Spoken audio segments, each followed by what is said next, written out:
একটি ভক্ত, সে ভক্তি সম্পর্কে কিছুই জানে না, তার মাথায় হঠাৎ ভক্তি এলো। ভক্তি করতে করতে এমন পর্যায়ে পৌঁছে গেছে, বা তার ফ্যামিলি, তার বাড়ির লোক, যে আজকে সবাই জয় জয়কার করে তাদের, কারণ ভগবান শিবের আশীর্বাদ আছে বলেই তাদের আজকে জয় জয়কার হচ্ছে। আর বাড়িতে আজকে কি নেই, টাকা পয়সা, গাড়ি সব আছে।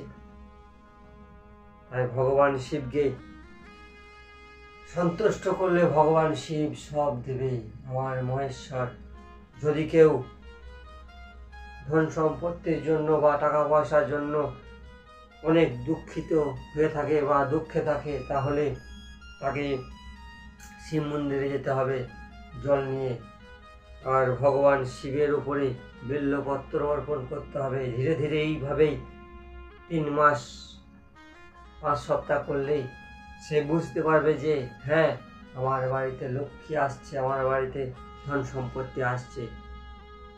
ভগবান শিবকে কিছু বস্তু দিলে ভগবান শিব সন্তুষ্ট হয়ে যায়।